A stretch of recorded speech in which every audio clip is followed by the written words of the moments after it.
What shall we talk about today? Yes, we'll do that for a moment. Meanwhile, I'm saying this to give them a chance to think. Grunden til, at jeg kunne starte med at spørge om spørgsmål, var, så kunne I få en chance for at tænke over det, mens vi mediterer måske. Actually, that's a white lie because I forgot Egentlig er det en hvid løgn, fordi jeg glemte det. to ask you to meditate.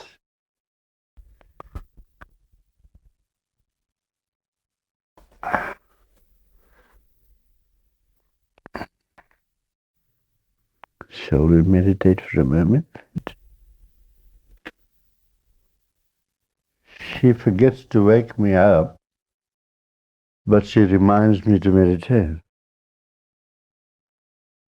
Hun glemmer at vække mig om morgenen, men hun husker mig på, at vi skal meditere. Oh, Shanti, Shanti, Shanti. Open your eyes slowly. I always say open your eyes slowly, Jeg siger altid, at I skal åbne øjnene langsomt, but I can't do it. men det kan jeg ikke gøre. My eyelashes are too long. Mine øjenvipper er alt for lange.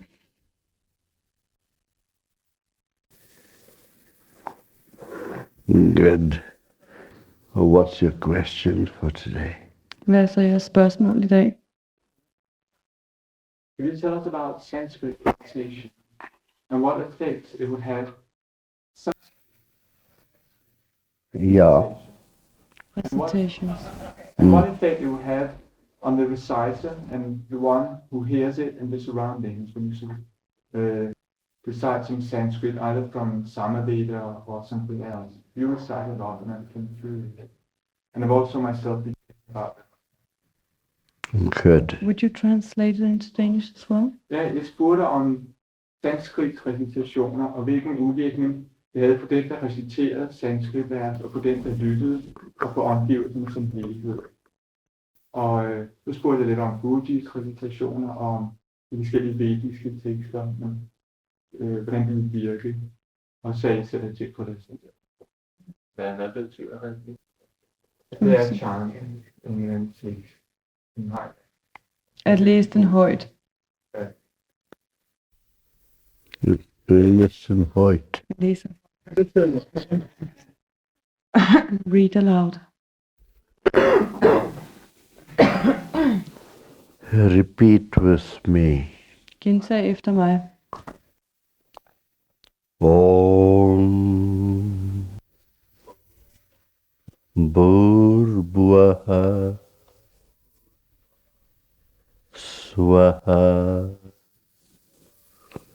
Tatsavitur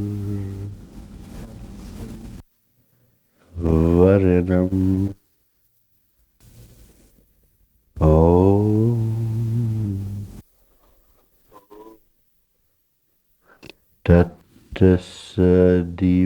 Tattasadimahi Om Tattasadimahi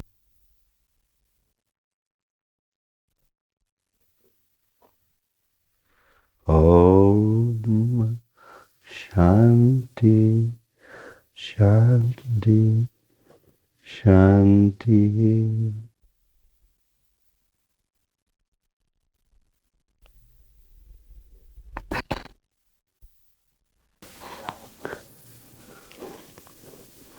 I have made many tapes explaining Sanskrit. Jeg har lavet mange bånd, der fortæller og forklarer omkring sanskritordene. Now I'm thinking which angle to approach this morning. Så i øjeblikket sidder jeg egentlig og tænker på, hvilken vinkel skal jeg nu føre på nu til morgen. Sanskrit is the purest language in the world, Sanskrit er det reneste sprog, der findes i verden. and it is regarded to be the mother of all languages. Og det anses for at være oprindelsen eller moderen til alle andre sprog.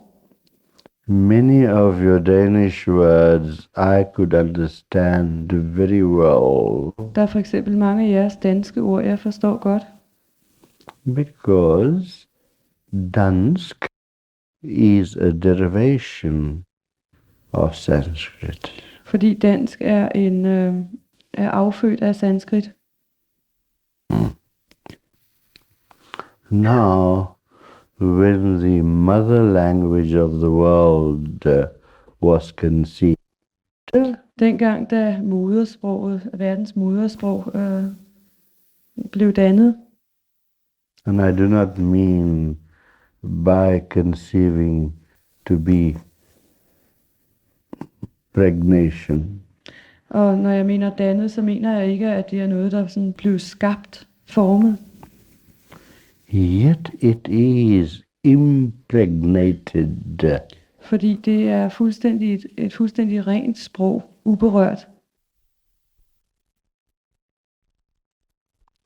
The reason is this, that the ancient sages Grunden er denne, at i gammel tid, så var der helgener, when Europe was a barbaric country. dengang what's that country? Europa var stadig var et barbarisk land. The East was very far advanced På det in tidspunkt, knowledge. der var Østen meget langt fremme rent videnmæssigt. The greatest cultures that the world has produced Den største kultur, som verden har frembragt, was from India and China. kom fra Kina og Indien. Those sages who would sit in front of a glass Og disse helgener ville så sidde for eksempel foran et glas, or a tree or anything, eller et træ, eller en hvilken som helst anden ting, and would bring the total attention on the glass og ville så bringe deres fulde opmærksomhed hen på, lede den fulde opmærksomhed hen på glasset, and go into meditation. og derefter gå i meditation. And the sound that they would hear Og den lyd, som de så vil høre, would be glass, glass, glass, vil være det, som vi kalder for glas, or flower, flower, flower. eller den svingning, som danner ordet blomst. And that is how the Sanskrit language came into being. Og det var på denne her måde, at sanskrit-sproget blev dannet. So it was not an invention of the mind. Så det var altså ikke et sprog, der blev opfundet af sindet. It came something through meditation and of the heart. Men det var lyde, som kom igennem under meditation. Det var lyde, som blev opfanget i hjertet. Therefore, it maintains its purity. Og det er derfor, at sproget har bibeholdt sin renhed. And having this purity, Og fordi sproget har denne renhed i sig, it still retains after after thousands of years the same purity. og derfor har sproget også, selvom der er gået tusindvis af år fra den gang, den samme renhed i dag. You take all other languages of the world, Hvis I nu tager alle andre sprog, som findes i verden, and how pure are they? hvor rene er de så? They are hybrid and bastardized. De er blevet fuldstændig misfortolket og forvansket.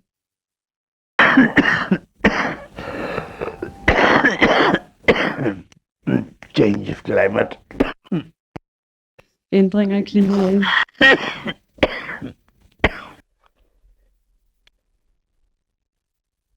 So you take an English word, laughter.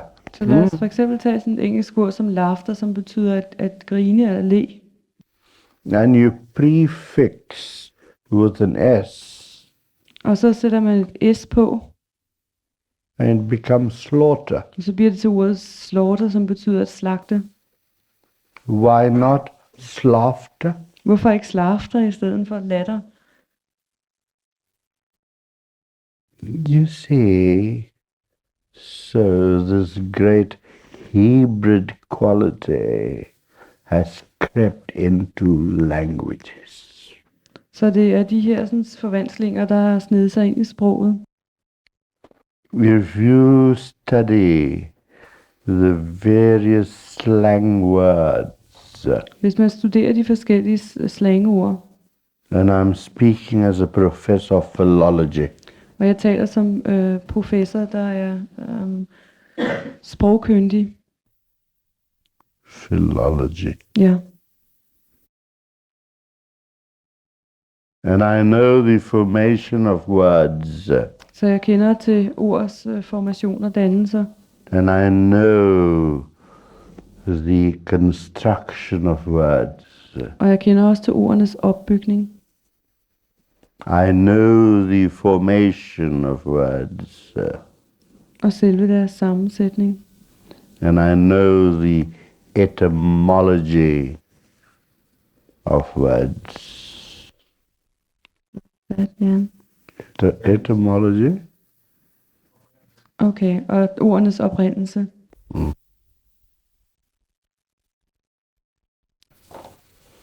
So therefore, we would rather prefer to use the purest of languages. Og det er derfor, vi ofte bruger og helst vil benytte det reneste af alle sprog. It has nothing to do with other cultures of the world. For sproget har intet med andre verdenskulturer at gøre. It has only to do with purity. Det har kun med renhed at gøre. Hmm?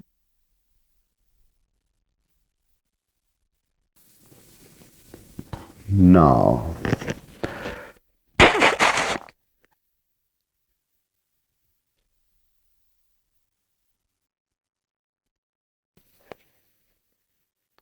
your name is Hvad er dit navn? Len? Jan. Oh, J-N-N. J-A-N. Yeah. Jan. Where does that word originate from? Hvor kommer det ord oprindeligt fra? Holland, I think. Jan, No. Jan mener, det kommer fra Holland. No, that's wrong. Your mother and father gave you that name. Nej, din far og mor gav dig det navn.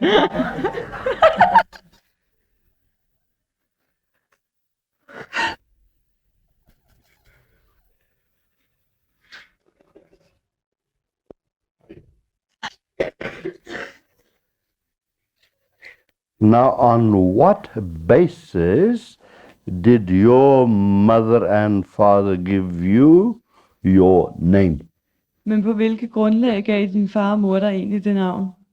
Because your grandfather might have been Jan, Måske fordi din bedstefar hed Jan. or your mother's father might have been Jan. Eller din morfar måske har været en Jan. So, because of the attachment Så på grund af de her tilknytninger of your father or your grandfather or your mother's father tilbage til for eksempel forskellige bedsteforældre, had the attachment, Og på grund af, at der var den tilknytning tilbage til dem, and therefore they gave you that name. gav de dig det navn. Isn't that true? Huh? Mm. Hmm? Where is the purity of it? Og hvor er så renheden i det? There's no purity. Der er overhovedet ingen renhed i det. There is only attachment. Der er kun tilknytning i navnene.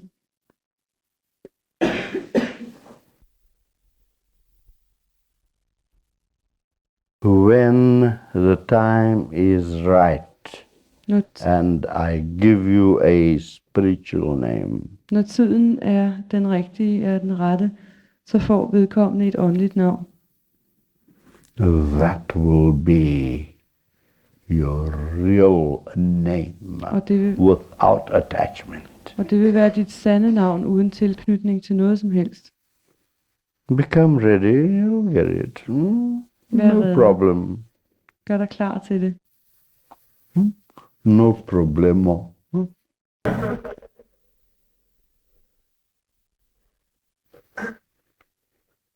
When your mantra is imparted to you, Når jeres mantra bliver givet til jer, which has nothing to do with your spiritual name, har det ikke noget som helst med jeres åndelige navn at gøre.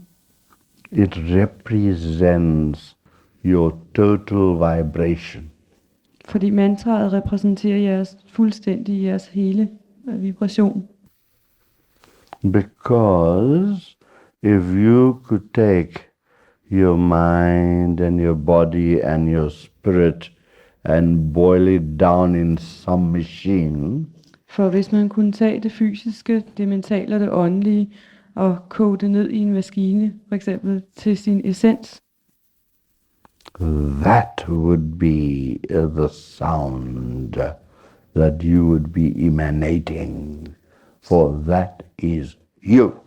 så vil der være en lyd tilbage, som udstråles derfra, og den lyd vil være dig, den vil være dit mantra. And when you can converge within yourself in your own vibration, Og når du i dig selv begynder at arbejde, at omdanne denne vibration, then you will start recognizing yourself. så vil du for første gang begynde at erkende dig selv. Therefore, you can pick up books on mantras. Det er også derfor, at man kan jo for eksempel låne bøger, hvor der er mantraer i. And choose one. Og så kan man jo vælge sig et, som I man synes like lyder this. pænt. I like the sound. Jeg kan godt lide den her lyd, så lad os meditere lidt på den i dag. But that will not help you Men det vil overhovedet ikke hjælpe dig. because it would not be you. Fordi den lyd vil ikke være dig. It will only be your mind choosing the mantra. Fordi så vil det kun være dit sind, der vælger mantraet. And how capable is your mind to choose your mantra? Og vil sindet overhovedet nogensinde være i stand til at vælge et mantra? So therefore, true masters are required. Og det er derfor, at sande mestre er nødvendige. That could judge your totality Sande mestre, der er i stand til at bedømme jer som en helhed. and give you your vibration Og give jer jeres sande vibration. that you could practice on. Sådan så I også kan benytte den i jeres meditationer. If you are feeling ill, Hvis du for eksempel føler dig syg, will you not go to a doctor går du så ikke til en læge, that will prescribe the proper medicine for you? som skriver den rette medicin ud til dig? That is the Guru. Det er guruen. that knows your total worth, that could read through your mind, that could read through your heart, that could know the unfoldment of your spiritual self. Han kender nemlig din fulde værdi. Han kan læse dit sind og dit hjerte, og han kender til dit fulde åndelige jeg. And analyzing all this, Og når man analyserer alt dette, he comes from the superconscious level of his mind in meditation og når han under meditation kommer tilbage fra sit superbevidste sind, and finds the totality of yourself. så finder han der det hele i dig selv. And that is the work of a true master. Og det er en sand mesters arbejde. We have some gurus in this world who makes millions of dollars a year. Vi har nogle guruer rundt omkring i verden, som laver millioner af dollars hver eneste år. And they use the Tantra yoga Og de bruger for eksempel tantra yoga. and from there are 16 mantras. Og for eksempel inden for tantra yoga, der findes der 16 mantraer. And give it out. Og så begynder de sådan at dele det ud i flæng. How much is that going to help you? Og hvor meget vil det så overhovedet kunne hjælpe dig? And I challenge Maharishi Jeg vil udfordre. Mahesh Yogi on any public platform. Jeg vil til enhver tid udfordre Maharishi på en hvilken som helst offentlig platform. Muktanand passed away Muktananda døde. about 2 years ago. Ja, som About 2 døde years. for omkring cirka 2 år siden. So you go to him Så hvis man tog hen til ham, and you got to prostrate yourself. så når man besøger ham, så skal man så ligge sig fladt ned på gulvet foran ham. And then he takes a bunch of peacock feathers Og så tager han så et bundt popfuglfjer and bops you on the head. og slår en lidt på hovedet med dem. But then you can't go to him empty-handed. Men selvfølgelig kan man ikke komme der og være helt tomhændet. You got to take a basket of fruit, Man skal tage en kurv med Åh. frugt some gift, eller en anden gave. and then the basket of fruit that you buy there Og den der kurv med frugt, den køber du naturligvis på in stedet his ashrama. i hans ashram. Good. That gets taken back to the kitchen Den bliver så taget tilbage til køkkenet. and they wash it Så vasker de den, and give it to another person. og så sælger de den en gang til. What a wholesale business. Wow, hvilken forretning.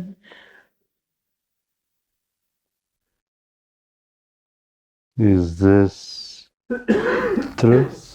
Er det her sandhed? Is this religion? Er det det, man kalder for religion? Is this love? Skulle dette være et udtryk for kærlighed? It's a fallacy. Det er en fuldstændig misfortolkning. I would challenge them in any court that they are racketeers. Jeg vil når som helst udfordre dem og fortælle, at de er noget, man vil kalde for falske profeter. Profita. Racketeers. Something like it. Profit makers. Mhm. Profita. At de ikke er andet end forretningsmænd. We do not need such people in this world. Sådanne mennesker har vi ikke brug for i den her verden. That has studied a dozen books som måske bare har studeret et dusin bøger, and spout out og så begynder at fortælle om dem. prepared lectures. Forberedte foredrag. We don't do that in our organization. Det gør vi i hvert fald ikke her i I vores would bevægelse. sit down, and say, what shall I speak about today? Jeg sætter mig ned, og And så, you ask your question. jeg sætter mig ned, og så kan I få lov at stille hvilket som helst spørgsmål. A person of true knowledge is not ostentatious. Et menneske, som har fuld sandhed, ostentatious, I don't know the word. Is there another word for it? There is no pretensions. Ja, en menneske, som indeholder sand viden, har ikke nogen forudfattede meninger, fortæller ikke noget, han allerede ved på forhånd. Why should a man of truth be pretentious? Hvorfor skulle en mand, som taler sandhed, sidde og forberede? He gives of himself For det han giver jo, er jo i virkeligheden ham selv. in total humility. Han giver sig selv i fuld ydmyghed. Because where does humility come from? For hvor kommer, når det kommer til stykket, ydmyghed fra? It comes from love Det kommer fra kærlighed, to benefit humanity. for at gavne menneskeligheden.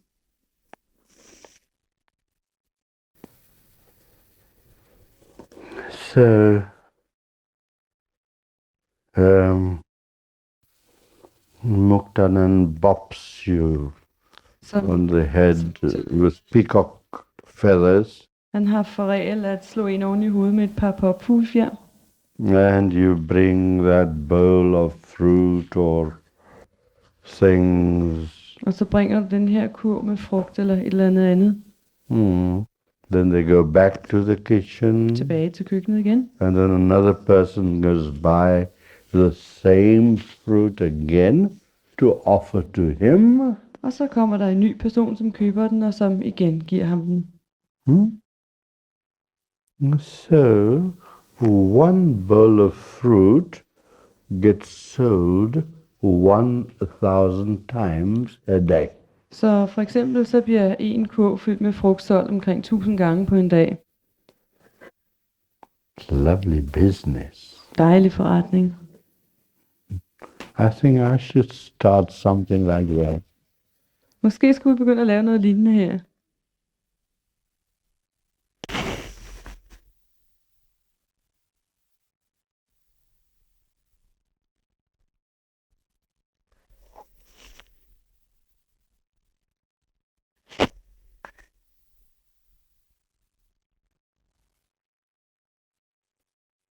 There are so many fakes in the world.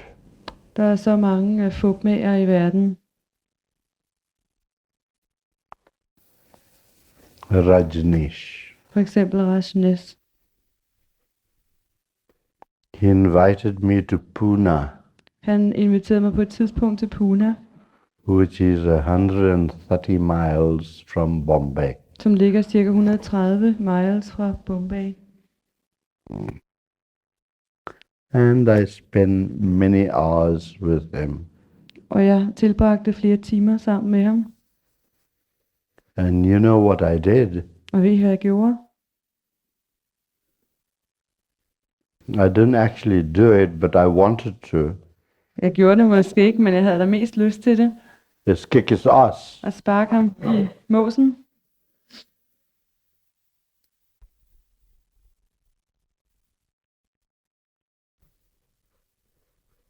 Rackets, rackets, rackets. Fupmager alle sammen.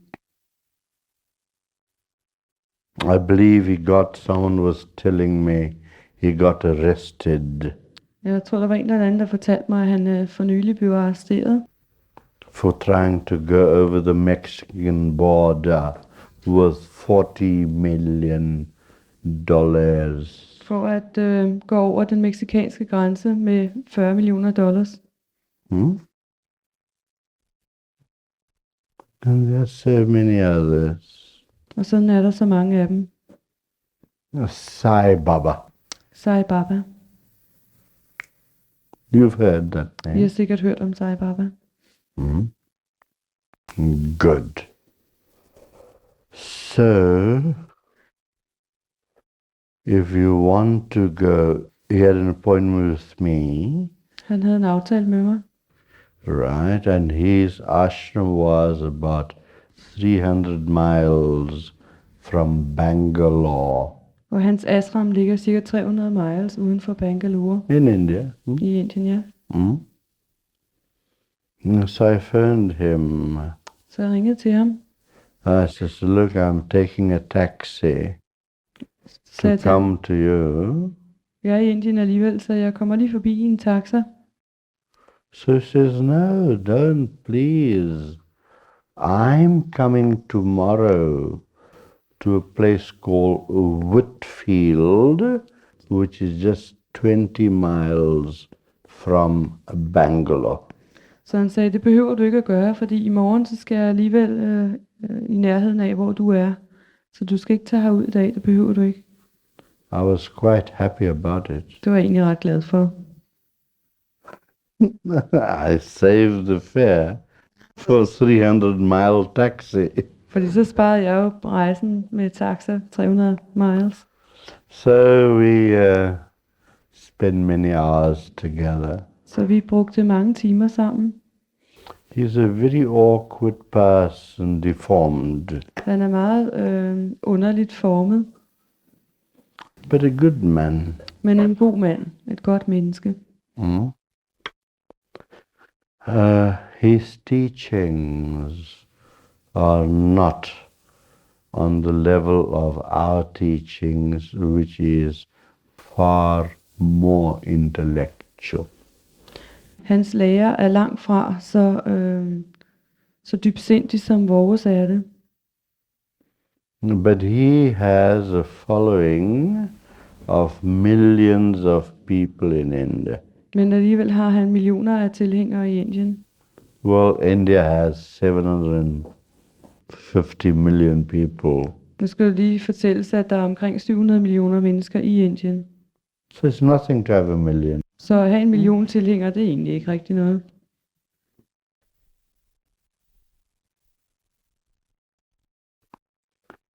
And what he does to impress people Og det han gør for at imponere folk, is to turn his hand like that, er at vende sin hånd ligesom sådan, and ash drops out of his hand. og så kommer der aske ud af hans hånd. Is that godliness? Er det guddommelighed? What has ash to do with God? Hvad søren har aske at gøre med Gud? Ash is okay in the crematorium. Aske er helt i orden på et krematorie. And Rajneesh is a great critic of Sai Baba. Og Rajneesh er en af Sai Babas største kritikere. Rajneesh says that you'd have 100 or more on the streets of Bombay that could do that. Han siger, at i Bombay, der findes der hundredvis ude på gaderne, som kan lave det samme. I can show it you now. Jeg kan vise det til jer nu.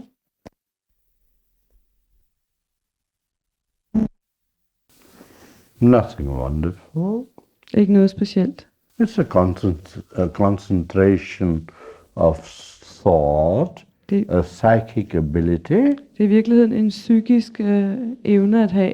Det drejer sig udelukkende om mentale energier. and I could teach it to you in half an hour. Og i virkeligheden så kan det læres i løbet af en halv time. I could teach you to fly now up into the air, Jeg kunne endda lære jer at flyve op i luften. while Maharishi charged $4,000. Mens Maharishi han tager omkring $4,000 for at lære sine disciple at hoppe på gulvet. And not a single person could fly. Og ikke en af dem kan flyve.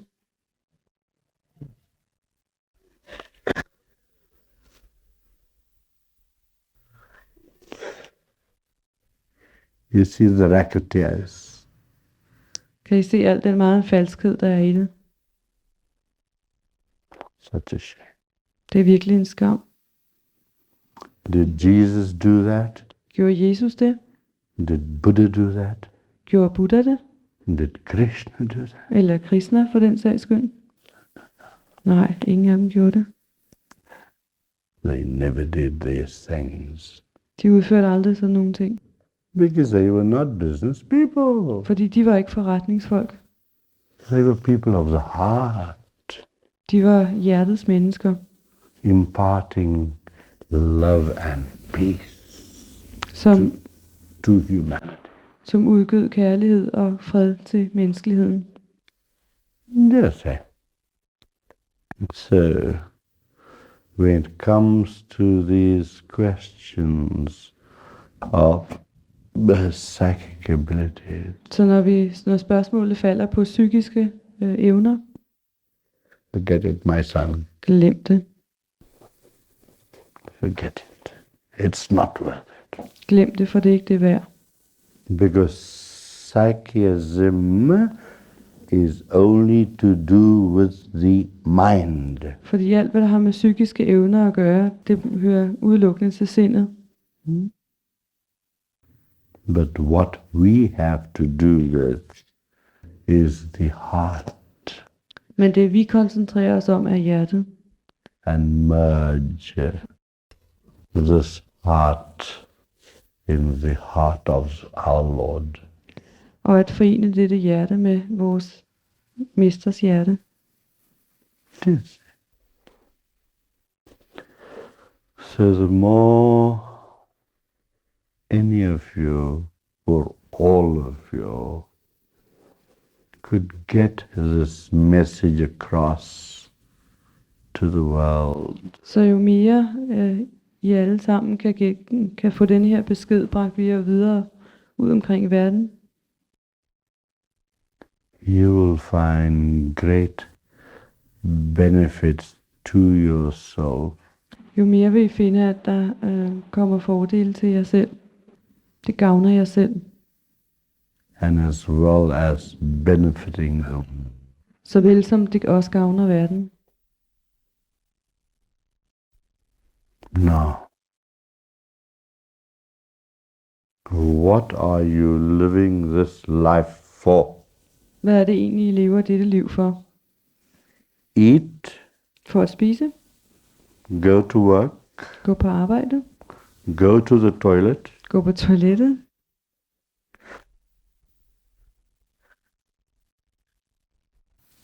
make love, Elske lidt en gang imellem? and most of the times, most of you are disappointed in love making. Og de fleste gange, så vil I alligevel være skuffede, når I har elsket med nogen. Out of every 10 times of love making, Ud af hver 10 gange, vi elsker, you fail 8 times. så kikser det for dig 8 gange. That is the general statistics that we have studied through various universities of the world. Det er den statistik, som er blevet lavet på de forskellige universiteter ud over hele verden. Is that all your life is worth? Og er så alt det, er det det, dit liv indeholder? Beautiful pink dress, lovely black suit, Smuk lyserød sæt, smuk sort such a yellow og gul. suit, blue, green, white.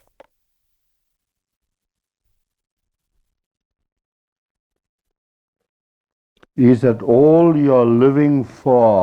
Og er så alt det? Er det det, I lever for? For today you will put on a pink suit. Så i dag vil man så tage et lyserødt sæt tøj på. Tomorrow you will put on a yellow suit. Og i morgen, Today you i morgen, eller måske allerede i dag, har man så gult tøj på. So tomorrow to boost your ego, Så i morgen for ligesom at få opløftet sit ego lidt, you will put on a blue dress. så vil du måske tage lidt blåt tøj på. And tomorrow you might put on a green one. Og du vil måske tage noget grønt på i morgen. And tomorrow you might put on a white one. Og måske hvidt i morgen. Why? Hvorfor? To boost your ego For at fremhæve dit ego. with the pretension Med det formål of making yourself look prettier Med det formål, at du hele tiden skal se lidt pænere ud. than what you really are. Lidt pænere, end hvad du i virkeligheden er.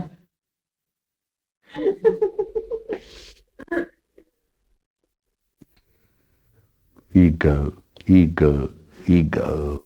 Ego.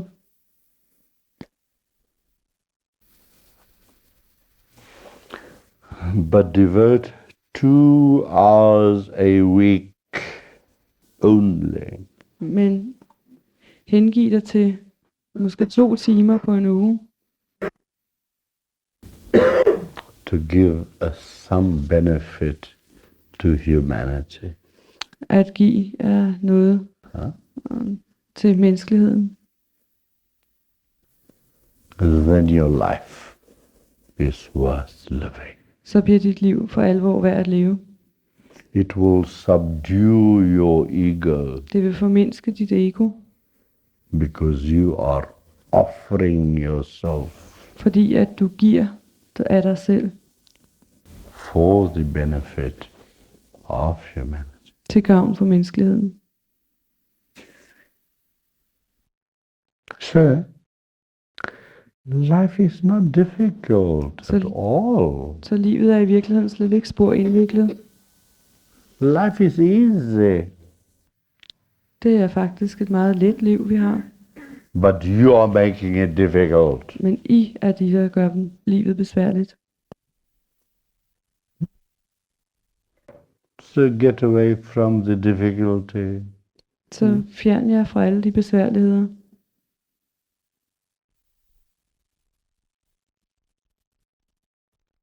And make it easy, Og gør livet lettere. and you will be so much happier for that. Og du vil blive meget mere lykkelig på grund af det. Is that not what you want? Og er det i virkeligheden ikke det, I gerne vil have? Right, so your stocking has a run. Så jeres strømpe er måske løbet. And you do not have another.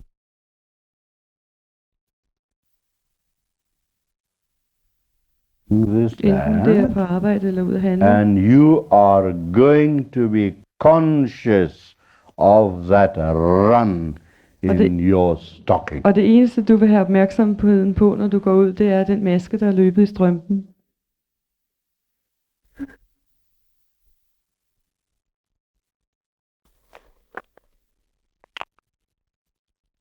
So why don't you do this?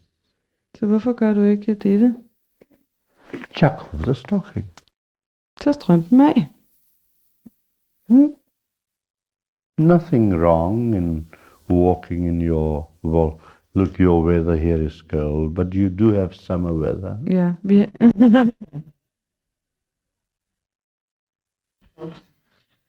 Hvorfor tager I ikke bare strømperne af? Der er ikke noget i vejen med at gå med bare ben. Jeg mener, I har da vel sommer en gang imellem. So chuck off the stocking. Så smid dem af i stedet for at And bekymre put jer. on your booties. Og tag jeres små sutsko på. And you will not feel conscious of walking down the road. Og så vil I ikke være jer selv så bevidste om det at gå ned igennem gaden. Now, the same principle applies to your ego self. Det samme princip er i virkeligheden gældende, når vi taler om vores ego-jeg. Chuck off the ego. Smid egoet væk. Do not be conscious of your ego Lad være med, as you are conscious of your stockings. lad være med at være så bevidste omkring jeres ego, sådan som I er det omkring jeres strømpe. And once you discard the ego, Og når du engang har kastet egoet bort, you do not need to feel then the consciousness of your physical body. så behøver du end ikke at fokusere på din fysiske krop. Now, what do we do in this case? Hvad gør vi så i det her tilfælde? Take the ego to a more refined level.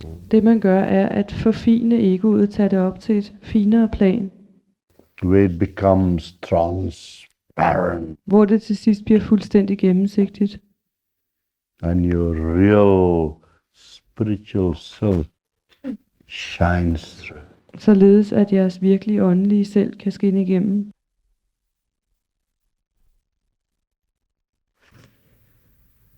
So simple. Og så enkelt er det.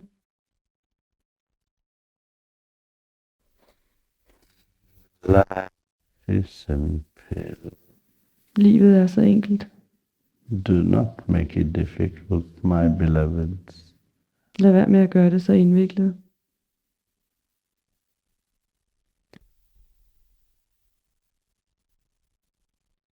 There might be 30 people here. Der er måske omkring 30-40 mennesker her.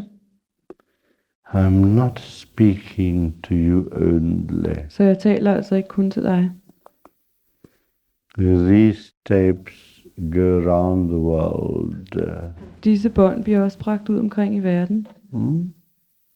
And hopefully